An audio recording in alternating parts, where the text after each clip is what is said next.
Hello students, welcome to CWH science. आज मैं बताने जा रहा हूँ बायोलॉजी का 12th क्लास का चैप्टर है ये। ठीक है ना।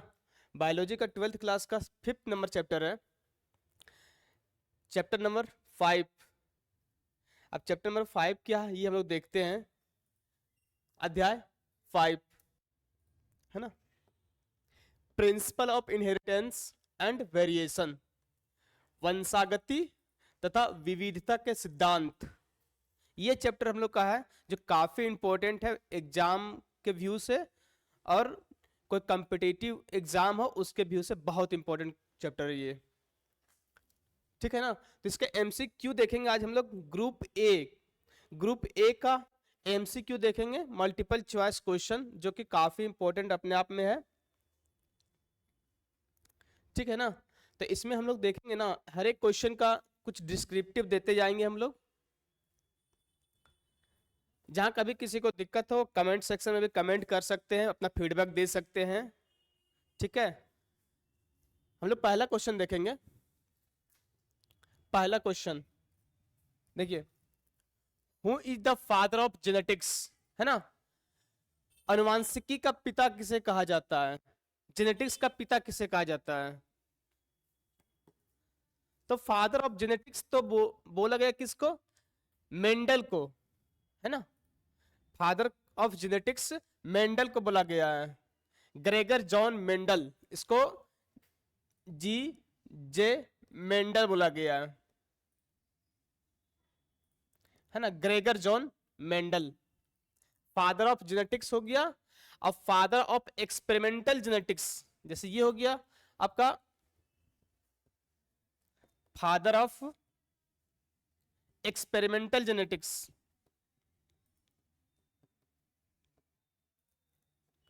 एक्सपेरिमेंटल जेनेटिक्स है ना, TH मॉर्गन को बोला गया है। TH मॉर्गन को क्या बोला गया, फादर ऑफ एक्सपेरिमेंटल जेनेटिक्स। और फादर ऑफ जेनेटिक्स बोला गया मेंडल को। ठीक है ना। ग्रिफ जो थे ये भी एक साइंटिस्ट थे जिन्होंने ट्रांसफॉर्मेशन एक्सपेरिमेंट दिया था। कौन सा एक्सपेरिमेंट, ट्रांसफॉर्मेशन एक्सपेरिमेंट, है ना। इस एक्सपेरिमेंट से पता लगाया था कि DNA जो है जेनेटिक मटेरियल है या नहीं है। कोई भी करेक्टर जो होता है फादर से सन में जाता है, वो करेक्टर क्या होता है, DNA में पाया जाता है। अब वो DNA जो बोला गया कि जेनेटिक मटेरियल है कि नहीं है, ये इस एक्सपेरिमेंट से पता लगाया गया था। और ये एक्सपेरिमेंट जो होता है ट्रांसफॉर्मेशन एक्सपेरिमेंट, जिसको और भी बोला गया है डिप्लोकोकस एक्सपेरिमेंट, है ना। तो इस एक्सपेरिमेंट से पता लगाया गया कि DNA जो होता है जेनेटिक मटेरियल है या नहीं। और ये एक्सपेरिमेंट कौन दिया था, ग्रिफ साहब ने दिए थे। ग्रिफ एक साइंटिस्ट का नाम है जिन्होंने ये एक्सपेरिमेंट को किया। ठीक है ना। लेकिन यहाँ क्वेश्चन पूछा गया फादर ऑफ जेनेटिक्स, तो इसका सिंपल सा आंसर हो जाएगा option B, Mendel, G.J. Mendel.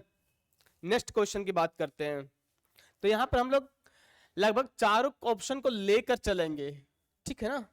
अगर क्वेश्चन का उलट फिर कर दिया तो वहां से हम टिक मार सकते हैं। हम लोग अगर नॉलेज होगा तो हम लोग हर क्वेश्चन को डील कर सकेंगे। नेक्स्ट क्वेश्चन की बात करते हैं। क्वेश्चन नंबर सेकंड देखिए, ये Mendel studied how many contrasting trait in pea plant, है ना। ट्रैट मतलब क्या होता है, करेक्टर होता है, करेक्टर, है ना। इसमें बोला गया है मेंडल थे, देखो मेंडल ने मटर के पौधे में कितने विप्रासी गुणों का अध्ययन किया। तो सिंपल सी वर्ड में है 7 पेयर ऑफ करेक्टर का स्टडी किया, है ना। 7 नहीं, 7 pair, 7 pairs of character P के ऊपर में किया। पी जिसको गार्डन पी बोला गया है ना। अब पी का बोटानिकल नेम पूछा जाता है कि पी का बोटानिकल नेम क्या है। तो पी का बोटानिकल नेम है पाइसम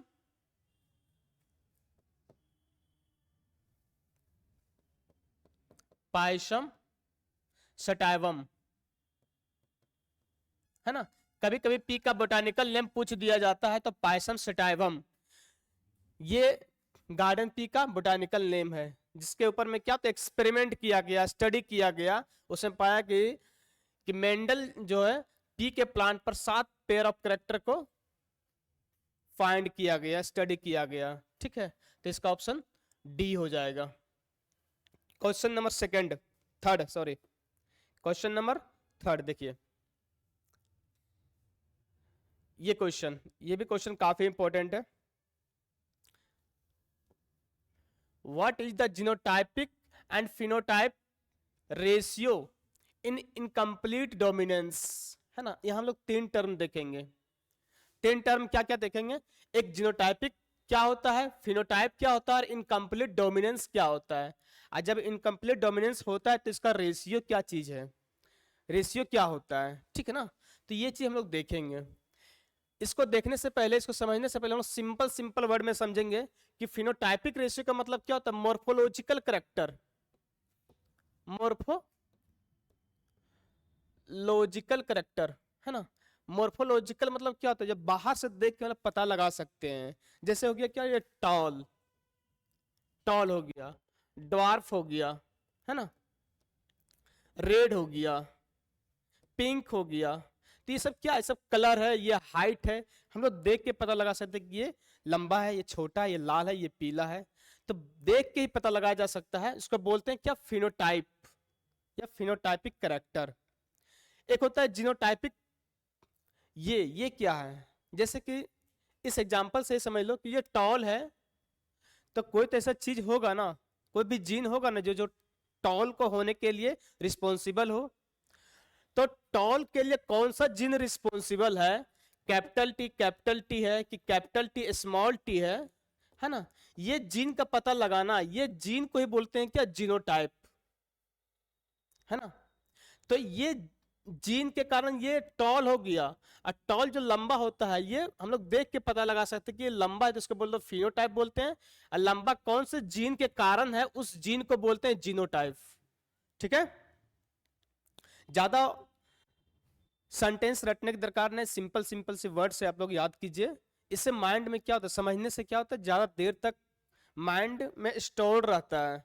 अगर रटते हैं तो हम लोग जनरली होता है ना क्या, कि रटे और एक वर्ड जहां बीच में भूल गए तो पूरा माइंड हम लोग का ब्लैंक हो जाता है।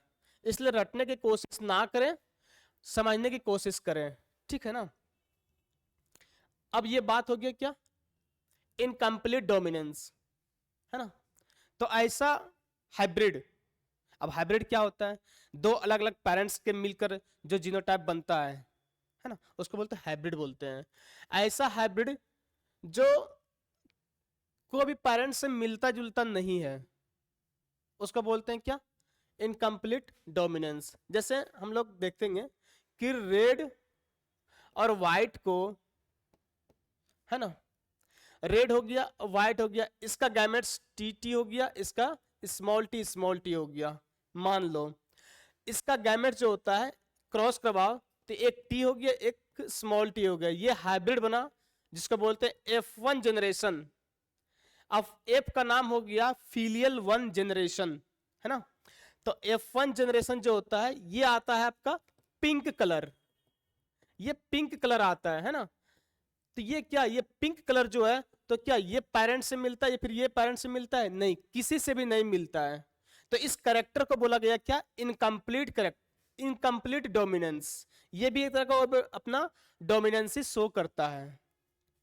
डोमिनेंसी जो दूसरे करेक्टर को सप्रेस कर दे, दबा दे, अपना करेक्टर एक्सप्रेस कर दे। मान लिया जाए कि कोई 2 आदमी व्यक्ति लड़ रहा है, अगर कोई आदमी किसी दूसरे व्यक्ति को पटक दे, है ना, दबा दे, तो जो दब जाता है वो रिसेसिव कहलाता है, जो दबा देने वाला होता है वो डोमिनेंट कहलाता है। ताकतवर व्यक्ति हमेशा डोमिनेंट कहलाते हैं, ठीक है ना। तो यहाँ जो पिंक आ गया है, यहाँ पर ये अलग करेक्टर आ गया, तो ये डोमिनेंस हो गया।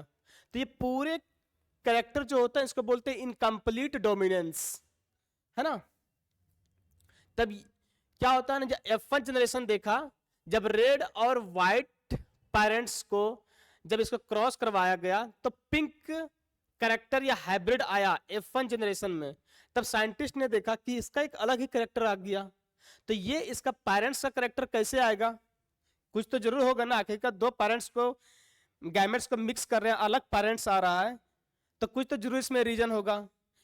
इसको वापस इस कैरेक्टर में लाने के लिए, इसका कैरेक्टर मिलता है कि नहीं अगला जनरेशन में, उसको समझाने के लिए क्या किया, F1 जनरेशन को आपस में सेल्फ क्रॉसिंग करवा दिया, F1 F1 को क्रॉस करवा दिया, F1 F1 को क्रॉस करवा दिया। अब F1 F1 को जब क्रॉस करवाया गया तो क्या पाया कि अगर हम एक्सपेरिमेंट करते हैं यहाँ पर, तो देखिए एक्सपेरिमेंट करते हैं, तो अगर हम F1 T small T capital T small T capital T, एक को हम लोग मान लेते हैं फीमेल गैमेट्स, दूसरे को मान लेते हैं मेल गैमेट्स, दोनों को जब हम एक पन्नेट स्क्वायर में देखते हैं तो निकल के आता है क्या,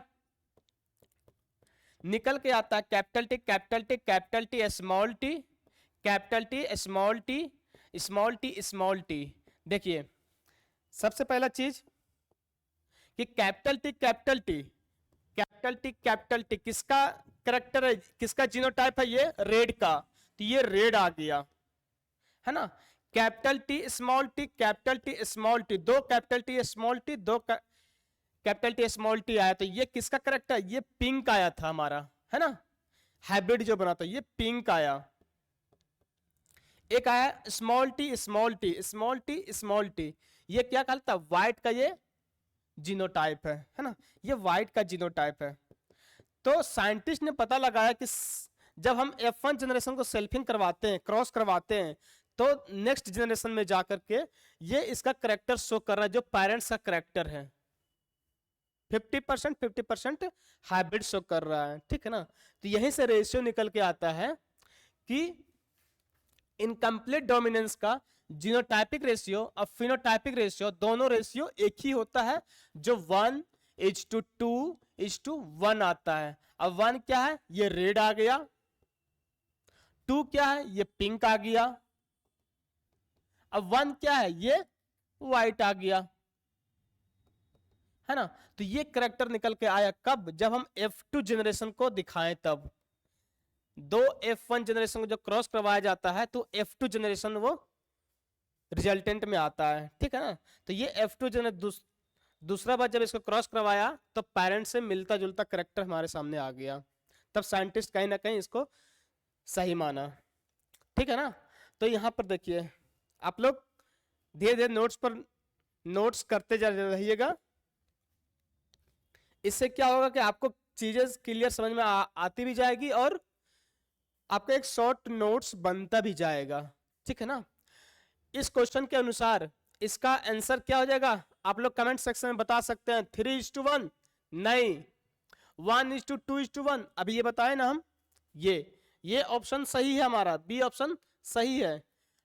9:7 नहीं, कहीं नहीं दिखे हम लोग, 2:1:1 नहीं, ये भी नहीं। देखिए रेशियो हम यहां भी लिख सकते हैं कि ना, 1:2:1 ये भी लिखा सकता है, 2:1:1 ये भी लिख सकते हैं, लेकिन ऐसा पॉसिबल नहीं है।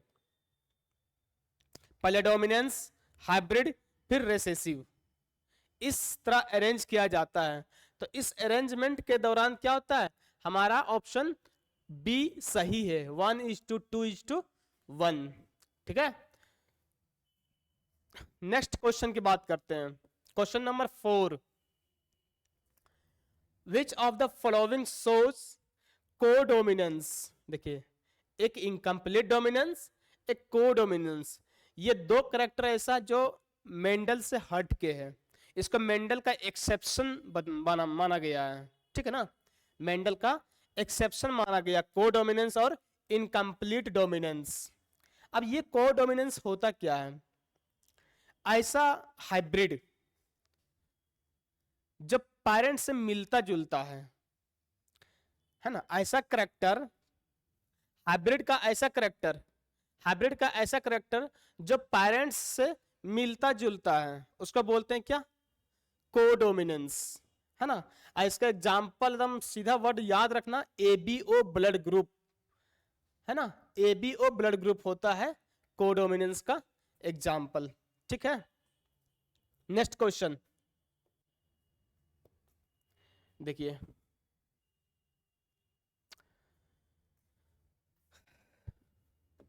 अभी अभी हम बताए थे gene which code for a pair of contrasting trait are known as allele, है ना, इसको एलील बोलते हैं।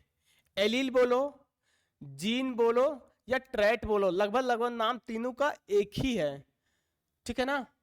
तो इसका ऑप्शन क्या हो जाएगा? सी। नेक्स्ट क्वेश्चन देखिए, question number 6, Morgan experiments on, है ना, मॉर्गन किसके ऊपर एक्सपेरिमेंट किया, है ना। तब मॉर्गन जो होता है, मॉर्गन ये कंप्लीट, ये क्या बोलता है, लिंकेज के ऊपर में एक्सपेरिमेंट किया, स्टडी किया, फर्स्ट स्टडी किया मॉर्गन किसके ऊपर में, लिंकेज के ऊपर में, ठीक है ना। ये जो हुआ, ये लिंकेज का एक्सपेरिमेंट जो किया किसके ऊपर में किया, फ्रूट फ्लाई के ऊपर में। मॉर्गन साहब जो थे तो क्या किए, लिंकेज एक टर्म है, लिंकेज, इसका फर्स्ट स्टडी किया, लिंकेज का फर्स्ट स्टडी किया कौन, मॉर्गन साहब ने। मॉर्गन एक साइंटिस्ट का नाम है जो लिंकेज के ऊपर में फर्स्ट स्टडी किया।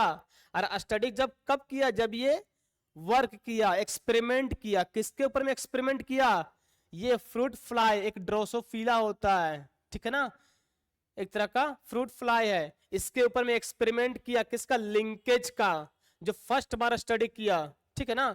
ये कौन किया, मॉर्गन साहब ने। तो पूछेगा ना, लिंकेज जो फर्स्ट टाइम स्टडी कौन किया, मॉर्गन साहब ने किया, ये एक्सपेरिमेंट किसके ऊपर में किया गया, तो फ्रूट फ्लाई के ऊपर में किया गया, ठीक है ना। और लिंकेज का पहला नाम कौन दिया, तो ह्यूजे डेवरीज ने दिया था, ठीक है ना, फर्स्ट टर्म। तो लिंकेज एक ही है, लेकिन उसके ऊपर में एक्सपेरिमेंट अलग अलग साइंटिस्ट ने अलग अलग तरीके से किया गया, ठीक है। नेक्स्ट क्वेश्चन की बात करते हैं।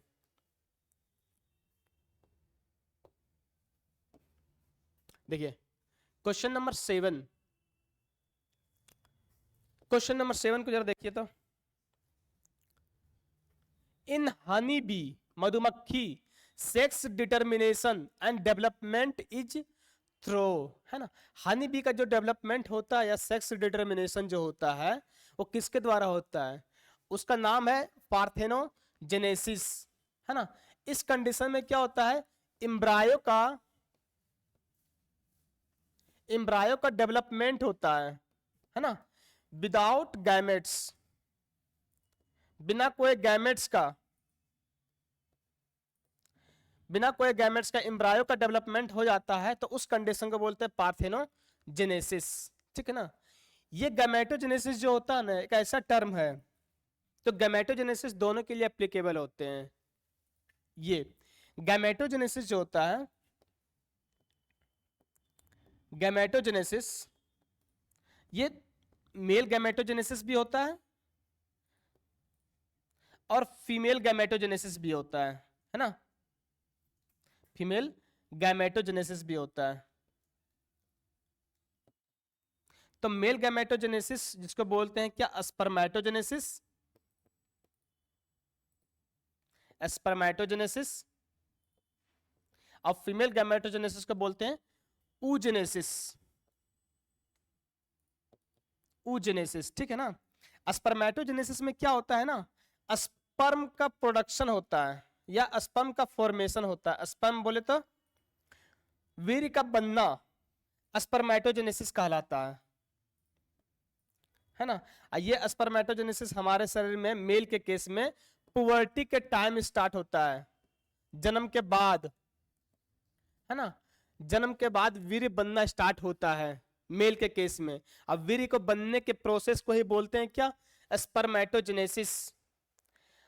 हम बात करते हैं फीमेल गैमेटोजेनेसिस जो कहलाते हैं ऊजेनेसिस। क्या होता है, ओवम का मैच्योर होना, ओवम का अंडे का परिपक्व होना ही ऊजेनेसिस कहलाता है। ये प्रोसेस होता है एम्ब्रायोनिक डेवलपमेंट में, ठीक है ना। एम्ब्रायोनिक डेवलपमेंट के दौरान ही oogenesis का प्रोसेस होता है, मतलब जन्म से पहले ही फीमेल के बॉडी में oogenesis का प्रोसेस स्टार्ट हो जाता है, ठीक है ना। तो ये क्वेश्चन पूछा जाता है एमसीक्यू में, पिछले साल पूछा गया है, ठीक ना, बोर्ड में पूछा गया था, स्टेट बोर्ड में पूछा जाता है कि oogenesis का डेवलपमेंट कब स्टार्ट होता है। तो एम्ब्रायोनिक कंडीशन में ही ये स्टार्ट हो जाता है। और डबल फर्टिलाइजेशन जो होता है एंजियोस्पर्मिक प्लांट में पाया जाता है। डबल फर्टिलाइजेशन जो मैंने पिछले वीडियो में डिस्कस कर चुका है, आप लोग नहीं कोई देखें तो जाकर के पिछला वीडियो में जाकर देख सकते हैं आप लोग, ठीक है। तो ये हम लोग तीनों ऑप्शन को, चारों ऑप्शन को एक तरह का डिस्क्रिप्ट कर दिए हैं। उसमें से हम लोग का जो क्वेश्चन बोला गया है, क्वेश्चन में जो पूछा गया है उसके अनुसार इसका आंसर हो जाएगा सी ऑप्शन, पार्थेनोजेनेसिस। क्योंकि मधुमक्खी का जो डेवलपमेंट होता है या सेक्स डिटर्मिनेशन होता है वो क्या होता है, बिना फर्टिलाइजेशन का, बिना गैमेट्स के फ्यूजन से ही एम्ब्रायो का डेवलपमेंट हो जाता है, तो उसको बोलते हैं पार्थेनोजेनेसिस। नेक्स्ट क्वेश्चन की बात करें, question number 8, the phenomena in which single gene control two more character is known as. एक जीन, ऐसा प्रक्रिया जिसमें एक जीन जो होता है जो एक से अधिक कैरेक्टर को कंट्रोल करता है ना, तो उसको बोलते हैं क्या, प्लियोट्रोपिज्म बोलते हैं, उसको प्लियोट्रोपिज्म बोलते हैं, है ना। तो इसका आंसर क्या हो जाएगा, ए। क्वेश्चन नंबर 9 देखिए, question number 9, in which of the following so complete complete linkage, है ना। कंप्लीट लिंकेज किस में होता है, ड्रोसोफिला में होता है ना। ड्रोसोफिला के बारे में बताए थे, इसको बोल सकते हैं फ्रूट फ्लाई बोल सकते हैं, है ना, फ्रूट फ्लाई। अभी हम डिस्कस किए थे लिंकेज जो होता है, लिंकेज के बारे में अभी हम डिस्कस किए थे। जो लिंकेज का फर्स्ट स्टडी जो होता है वो मॉर्गन ने किया था। मॉर्गन एक साइंटिस्ट का नाम है। ये एक्सपेरिमेंट किया था किसके ऊपर में, एक फ्रूट फ्लाई और जिसको ड्रोसोफिला बोलते हैं, फ्रूट फ्लाई के ऊपर में एक्सपेरिमेंट किया था। वही लिंकेज यहाँ पूछा गया है, क्वेश्चन को घुमा करके पूछा गया, ठीक है ना। वहां साइंटिस्ट का नाम पूछा गया, यहाँ पर किसके ऊपर में एक्सपेरिमेंट किया गया वो पूछा गया है, ठीक है। तो यहाँ पर इसका आंसर क्या हो जाएगा, ड्रोसोफिला। ड्रोसोफिला हमारे आसपास बहुत चलता है, जहां भी फल वगैरह सड़ जाते हैं वहां देखिए मच्छी, छोटा छोटा मक्खी होता है, वो इधर उधर फ्लाई करते रहते हैं, इसको बोलते हैं क्या, ड्रोसोफिला बोल सकते हैं, फ्रूट फ्लाई, ठीक है। तो इसका आंसर सी हो जाएगा। Question number 10, who had coined term mutation, है ना, म्यूटेशन। देखिए म्यूटेशन जो होते हैं, एक चीज देख लीजिए, म्यूटेशन जो होता है ना, म्यूटेशन का फर्स्ट नाम दिया गया किसके द्वारा, ह्यूज डे व्रीज के द्वारा। ह्यूज डे व्रीज के द्वारा क्या किया, म्यूटेशन का नाम दिया गया। अलेक्जेंडर फ्लेमिंग जो थे, इन्होंने क्या किया, एंटीबायोटिक्स का डिस्कवर किया था, एंटीबायोटिक्स का डिस्कवर किया था। कौन सा एंटीबायोटिक्स, पेनिसिलिन। पेनिसिलिन एक एंटीबायोटिक्स मेडिसिन है जिसका डिस्कवर कौन किया, अलेक्जेंडर फ्लेमिंग ने, ठीक है ना। एक साइंटिस्ट का नाम है मॉर्गन। अभी हम बताया था मॉर्गन के बारे में। म्यूटेशन का भी क्या होता है, फर्स्ट स्टडी किया गया था, ये म्यूटेशन का फर्स्ट स्टडी किया मॉर्गन ने, ठीक है। तो इसके अनुसार इसका आंसर क्या हो जाएगा, इसका आंसर ए हो जाएगा। नाम दिया म्यूटेशन का ह्यूज डे व्रीज ने, ठीक है ना। फर्स्ट स्टडी किया मॉर्गन ने। अलेक्जेंडर फ्लेमिंग ने क्या किया, फर्स्ट एंटीबायोटिक्स जो पेनिसिलिन कहलाता है उसका डिस्कवर किया। मेंडल पी एक्सपेरिमेंट दिया, 7 pair of character on pea, इसका डेफिनेशन दिया या फिर एक्सपेरिमेंट किया गया। अब देखिए question number 11, the phenotypic ratio of dihybrid cross, है ना। डाई हाइब्रिड क्रॉस क्या होता है? डाई का मतलब होता है दो, हाइब्रिड मतलब क्या होता है? दो अलग अलग पेरेंट जिनका कैरेक्टर। तो दो कैरेक्टर का जिस हाइब्रिड से दो कैरेक्टर का स्टडी किया जाता है उसको बोलते हैं डाई हाइब्रिड क्रॉस, है ना। तो डाई हाइब्रिड क्रॉस जो होता है ना, उसका फिनोटाइपिक रेशियो और जीनोटाइपिक रेशियो पूछा जाता है। तो उसका फिनोटाइपिक रेशियो होता है 9:3:3:1। फिनोटाइपिक रेशियो देखिए, क्रॉस जो होता है ना, क्रॉस दो तरह का होता है, एक डायहाइब्रिड क्रॉस,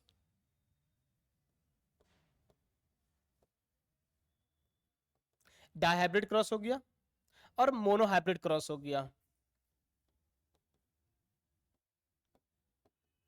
वैसे तो पहले मोनोहाइब्रिड क्रॉस होता है, उसके बाद डायहाइब्रिड क्रॉस होता है, लेकिन यहाँ बताते हैं उससे कोई दिक्कत नहीं है, समझने वाली चीज है। एक होता है ट्राई हाइब्रिड क्रॉस, जैसे जैसे हम लोग बढ़ते जाएंगे वैसे इसका क्रॉसिंग बढ़ता जाएगा, लेकिन हम लोग को पढ़ना है फिलहाल अभी दो हाइब्रिड, मोनोहाइब्रिड क्रॉस और डायहाइब्रिड क्रॉस। तो एक हाइब्रिड के अनुसार दो करेक्टर का स्टडी किया जाता है, उसको बोलते हैं डायहाइब्रिड क्रॉस। और किसी हाइब्रिड से किसी एक करेक्टर का डिस्कवर या स्टडी किया जाता है उसको बोलते हैं मोनोहाइब्रिड क्रॉस। तो ये जो डाई हाइब्रिड क्रॉस है, इसका फिनोटाइपिक रेशियो हो गया 9:3:3:1। और इसका जीनोटाइपिक रेशियो हो जाता है क्या?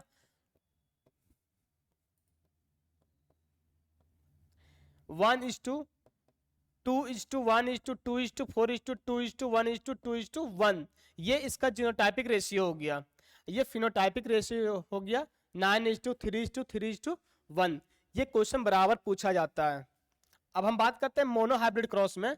तो यहां जो होता है इसका फिनोटाइपिक रेशियो हो जाता है 3:1 और जीनोटाइपिक रेशियो हो जाता है 1:2:1। ठीक है ना। तो ये रेशियो आप लोग याद करके रखिएगा, क्वेश्चन पूछा जाता है इससे। तो यहाँ पे डायहाइब्रिड क्रॉस पूछा गया तो 9:3:3:1। ये हो गया आपका फिनोटाइपिक रेशियो इनकम्प्लीट डोमिनेंस का, कोडोमिनेंस का, और genotypic ratio of monohybrid cross का। ये मोनोहाइब्रिड क्रॉस का फिनोटाइपिक रेशियो हो गया। ये जो हो गया कंप्लीमेंट्री करेक्टर का, ये कंप्लीमेंट्री करेक्टर का ये रेशियो हो गया 9:7।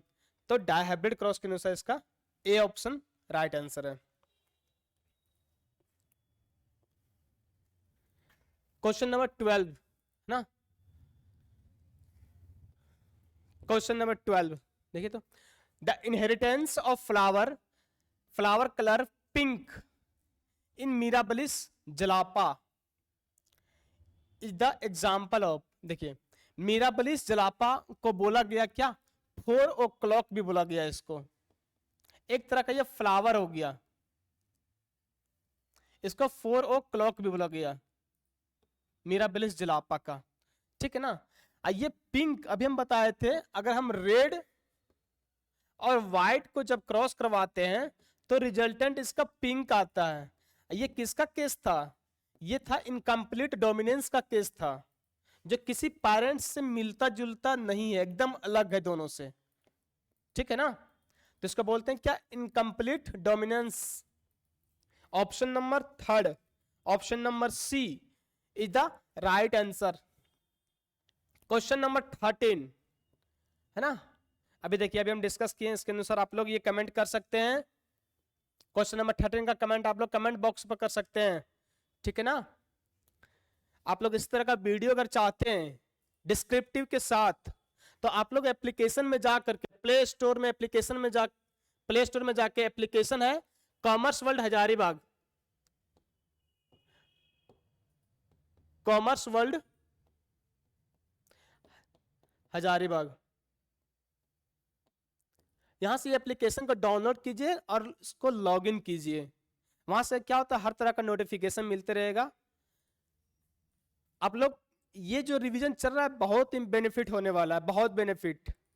1 घंटा आधा घंटा का वीडियो है, आधा घंटा का आप लोग डेली देखिए और क्या है, एकदम कंप्लीट क्विक रिवीजन हर एक चैप्टर से करते जाइए, बहुत बेनिफिट होगा। आप लोग एग्जाम से निकलिएगा अपने आप एनालिसिस कीजिएगा कि हाँ ये बेनिफिट हुआ कि नहीं, खुद ब खुद आप लोग फीडबैक दे दीजिएगा, ठीक है ना। इसलिए आप लोग ये एप्लीकेशन को डाउनलोड कर लीजिए, इसका हर तरह का नोटिफिकेशन आपको मिलता रहेगा।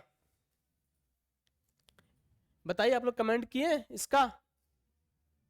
The ratio of Mendel's monohybrid cross, तो इसका मोनोहाइब्रिड क्रॉस का रेशियो पूछा गया है। तो मोनोहाइब्रिड क्रॉस का रेशियो जो होता है, दो रेशियो बताए थे, एक फिनोटाइपिक रेशियो, एक genotypic ratio. Generally phenotypic ratio ही पूछा जाता है, कभी कभी जीनोटाइपिक रेशियो भी पूछ दिया जाता है, ठीक है ना। तो फिनोटाइपिक रेशियो क्या होता है, 3:1 होता है, इसका 1:2:1 होता है, लेकिन ऑप्शन के अनुसार हम लोग मारेंगे, ठीक है ना। 9:3:3:1 ये किसका था, ये डायहाइब्रिड क्रॉस का फिनोटाइपिक रेशियो था। वो 2:1 ये कोई रेशियो अभी तक हम लोग को मिला नहीं है, इसलिए इसको अभी हम बाद में बात करेंगे। ये भी एक रेशियो है एपिस्टासिस का, जो हम बाद में देखेंगे, ठीक है ना। 9:7 ये कंप्लीमेंट्री जीन का ये रेशियो है। देखिए 3:1 किसका है, फिनोटाइपिक रेशियो किसका, मोनोहाइब्रिड क्रॉस का। तो इसके अनुसार इसका आंसर डी हो जाएगा, option number D. Question number 14 देखिए, a person suffering from colour blindness, है ना, जो व्यक्ति कलर ब्लाइंडनेस बोल सकते तरफ से क्या, रतौंधी, जो कोई भी कलर को विजुअलाइज नहीं कर पाता है सही से कौन सा कलर कौन सा है, अगर वो व्यक्ति इस बीमारी से सफर कर रहा है तो कौन सा कलर को डिटरमाइन नहीं कर पाएगा, कौन सा कलर को पता नहीं लगा पाएगा। तो साफ साफ वर्ड में लिखा गया है लाल और हरा को वो जस्टिफाई नहीं कर पाएगा कि कौन सा लाल है कौन सा ग्रीन है, सो है ना। कलर ब्लाइंडनेस व्यक्ति जो सफर करे इस बीमारी से, उसको लाल और हरा में कोई अंतर दिखाई नहीं देगा, वो कंफ्यूज रहेगा कि लाल कौन सा है और हरा कौन सा है, ठीक है ना। अगर ये एक्सपेरिमेंट देखना है आपको तो रेलवे ट्रैक पर जाकर देख सकते हैं, रेलवे ट्रैक पर देख सकते हैं येलो जल रहा है कि रेड जल रहा है कि ग्रीन जल रहा है, सो जो डिटरमाइन नहीं कर पाता उसको कुछ ना कुछ डिफेक्टिव है उसके शरीर में, ठीक है, उसको मेडिकल इश्यू हो गया है, मेडिकल ट्रीटमेंट की दरकार है उसको। हम लोग नेक्स्ट क्वेश्चन देखते हैं, क्वेश्चन नंबर 15, जो अपने आप में भी एक क्वेश्चन है और नीट में ये क्वेश्चन देखिए, मेडिकल में क्वेश्चन बराबर पूछा जाता है। ये क्वेश्चन छोटा सा है लेकिन बहुत बड़ा कॉन्सेप्ट दे के जाएगा आज हम लोग को, है ना। देखिए क्वेश्चन,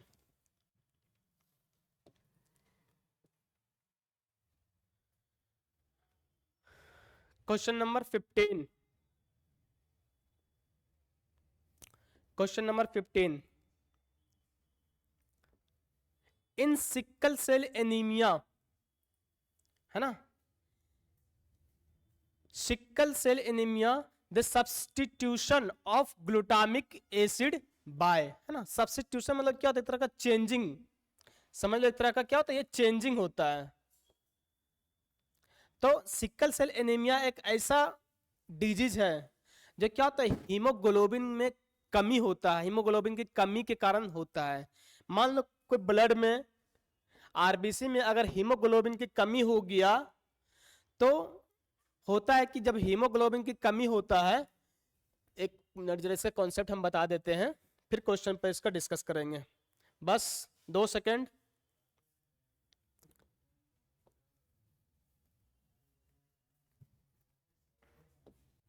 देखिए जब हीमोग्लोबिन की कमी होती है आरबीसी में जब हीमोग्लोबिन की कमी होती है तो क्या होता है, हीमोग्लोबिन की कमी होने के कारण क्या होता है, ऑक्सीजन की कमी हो जाती है, ऑक्सीजन की कमी होता है, हीमोग्लोबिन की कमी हुआ, ऑक्सीजन की कमी हुआ, और ऑक्सीजन की कमी के कारण आरबीसी जो होता है ना, आरबीसी जो बाइकॉन्केव होता है, इसमें रिटेंशन आ जाता है, रिटेंशन मतलब खिंचाव आ जाता है, किसके कारण, ऑक्सीजन की कमी के कारण। और ऑक्सीजन की कमी कब पड़ता है, जब हीमोग्लोबिन की कमी होती है। तो रिटेंशन हो जाता है, खिंचाव आ जाता है, तो आरबीसी का जो बाइकॉन्केव शेप था ये सिक्कल शेप आ जाता है, सिक्कल शेप जो इस तरह का शेप बना लेता है, ठीक है ना। तो इसके कारण क्या होता है, ये जो शेप बनाता है ये होता है किसके कारण, जब हम लोग देखेंगे हीमोग्लोबिन का, तो हीमोग्लोबिन का जो होता है ना, हीमोग्लोबिन का दो पार्ट होता है, हीम ग्रुप और ग्लोबिन एक प्रोटीन होता है ना। ग्लोबिन एक प्रोटीन होता है जिसमें से दो फॉर्म पाया जाता है, 2 अल्फा और 2 बीटा। तो बीटा चैन का 6th पोजीशन में, बीटा चैन का 6th पोजीशन में ग्लूटामिक एसिड, ग्लूटामिक एसिड के जगह पर वायलिन आके ऐड हो जाता है ना, वायलिन आ जाता है। मतलब एक सिंगल नाइट्रोजनस बेस चेंज होने के कारण क्या होता है, इसका जी ए जी के जगह पर जी यू जी का ऐड हो जाता है। मतलब ग्लूटामिक एसिड के जगह पर क्या होता है, ये वायलिन एसिड आके, वायलिन अमीनो एसिड आके चिपक जाता है। एक स्पेसिफिक क्या होता है, स्पेसिफिक अमीनो एसिड के कारण होता है। इसको सिकल सेल एनीमिया को बोला गया, ये पॉइंट म्यूटेशन के कारण होता है। पॉइंट म्यूटेशन, अगर म्यूटेशन पॉइंट ऑफ व्यू से देखते हैं तो ये हो जाता है क्या, पॉइंट म्यूटेशन, ठीक है ना। तो होता है, देखिए ये छोटा सा वर्ड है लेकिन ये बहुत बड़ा कॉन्सेप्ट देके जा रहा है हम लोग को, ठीक है। आरबीसी में हीमोग्लोबिन के कारण, हीमोग्लोबिन जब कम पड़ जाता है तो हीमोग्लोबिन के कम पड़ने के कारण क्या होता है, ऑक्सीजन की कमी हो जाती है। और ऑक्सीजन की जैसे ही कमी होती है तो क्या होता है, हीमोग्लोबिन में ऑक्सीजन की कमी होने के कारण आरबीसी का जो शेप होता है, जो बनावट होता है, स्ट्रक्चर होता है आरबीसी का, वो बाइकॉन्केव शेप होता है। अब बाइकॉन्केव शेप होता है वो क्या हो जाता है, सिक्कल शेप हो जाता है, हंसुए के आकार का हो जाता है। जो धनकटनी होता है ना, तो धनकटनी के हंसुए के आकार के जैसा ये आरबीसी का शेप हो जाता है ना। अब इसका मोलिकुलर लेवल पर देखते हैं इसमें होता क्या है। तो हीमोग्लोबिन का दो पार्ट होता है, हीम ग्रुप और ग्लोबिन ग्रुप, ग्लोबिन प्रोटीन। इसमें भी 2 अल्फा प्रोटीन और 2 अल्फा चैन होता है, 2 बीटा चैन होता है।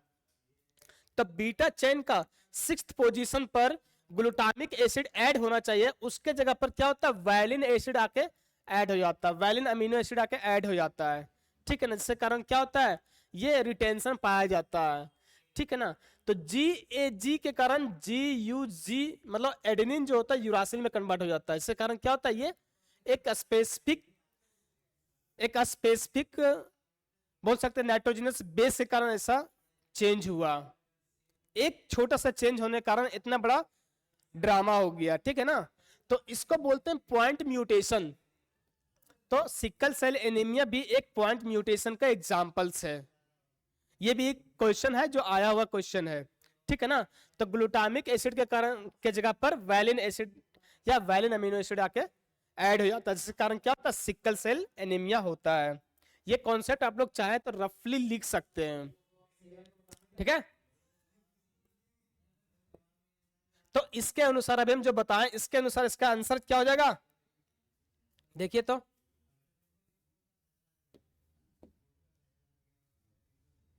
एक मिनट जरा सम,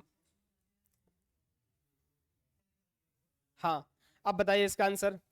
इन sickle cell anaemia the substitution of glutamic acid by valine, option number C is the right answer. Phenylalanine भी नहीं होगा और ना ही ग्लाइसिन होगा, ठीक है ना, वायलिन हो जाएगा। ये कहाँ होता है, ये बीटा चैन, बीटा चैन के 6th नंबर पोजीशन पर है ना, ग्लूटामिक एसिड के जगह पर वायलिन आके ऐड हो जाता है, जिसके कारण क्या होता है, सिकल सेल एनीमिया काउज होता है, ठीक है। तो ये रहा आपका सेक्शन ए का एमसीक्यू टाइप क्वेश्चन, जो काफी इंपॉर्टेंट है। सब क्वेश्चन इंपॉर्टेंट है अपने आप में, ठीक है। किन्हीं को कोई डाउट है तो वो कमेंट सेक्शन में कमेंट कर सकते हैं, उसका रिप्लाई दिया जा सकता है, ठीक है ना, दिया जाएगा, 100% दिया जाएगा, ठीक है। अपना फीडबैक भी दीजिए, फीडबैक दीजिए, उससे हम लोग और बेहतर, हम लोग का मनोबल बढ़ेगा, हम लोग और बेहतर ढंग से उसको एक्सप्लेन कर सकते हैं, ठीक है। इसलिए आप लोग कमेंट जरूर करें और आप लोग इस तरह से वीडियो पाइए, हम अगला मतलब अगला वीडियो में लेकर आएंगे इसका सेक्शन बी का क्वेश्चन, सेक्शन बी का क्वेश्चन लेकर के आएंगे, है ना, जो शॉर्ट टाइप क्वेश्चन है। इसके लिए आप लोग वेट कीजिए, ये वीडियो को पूरा देखिए और मस्ती कीजिए, ठीक है। अपने डेडिकेशन को लूज मत होने देना है, एकदम डेडिकेशन के साथ। मात्र 1 मिनट आप लोग के पास बचा हुआ, अगर बोर्ड की बात करते हैं, क्योंकि जनरली स्टेट बोर्ड हमेशा फरवरी टू मार्च में एग्जाम होते हैं, तो आप लोग इस पर लगे रहिए।